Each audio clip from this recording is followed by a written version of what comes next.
മണിപ്പൂരിൽ വിവിധ വികസന പദ്ധതികൾ ഉദ്ഘാടനം ചെയ്ത് പ്രധാനമന്ത്രി നരേന്ദ്രമോദി. ചുരാനന്ദപൂരിൽ നടന്ന പൊതുപരിപാടിയിൽ 2500 കോടി രൂപയുടെ വികസന പദ്ധതികൾ പ്രധാനമന്ത്രി രാജ്യത്തിന് സമർപ്പിച്ചു.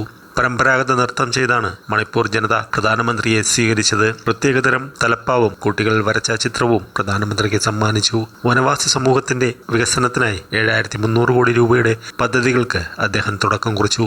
മണിപ്പൂർ പ്രത്യാശയുടെയും അഭിലാഷത്തിന്റെയും നാടാണെന്നും സമാധാനം കൊണ്ടുവരേണ്ടത് അനിവാര്യമാണെന്നും പ്രധാനമന്ത്രി പറഞ്ഞു. വളരെ കാലമായി മനോഹരമായ ഈ പ്രദേശം അക്രമത്തിന്റെ പിടിയിലായിരുന്നു. അക്രമത്തിന് ഇരകളായി ക്യാമ്പുകളിൽ കഴിയുന്നവരെ ഞാൻ സന്ദർശിച്ചു, അവരുമായി സംസാരിച്ചു. മണിപ്പൂരിൽ പ്രതീക്ഷയുടെയും വിശ്വാസത്തിന്റെയും ഒരു പുതിയ പ്രഭാതം ഉദിച്ചുയരും. ഏതൊരു വികസനവും നടക്കണമെങ്കിൽ സമാധാനം സ്ഥാപിക്കേണ്ടത് അത്യാവശ്യമാണ്. കുട്ടികളുടെ ഭാവി സുരക്ഷിതമാക്കാൻ എല്ലാവരും സമാധാനത്തിന്റെ പാതയിലേക്ക് നീങ്ങണം. ഇംഫാലിൽ നിന്ന് ചുരാൻപുരയിലേക്കുള്ള യാത്രാമധ്യേ എനിക്ക് ലഭിച്ച സ്നേഹം ഒരിക്കലും മറക്കാൻ കഴിയില്ല. ഇന്ന് ഉദ്ഘാടനം ചെയ്യപ്പെട്ട പദ്ധതികൾ മണിപ്പൂരിലെ ജനങ്ങളുടെ ജീവിതം മെച്ചപ്പെടുത്തുമെന്നും പ്രധാനമന്ത്രി പറഞ്ഞു.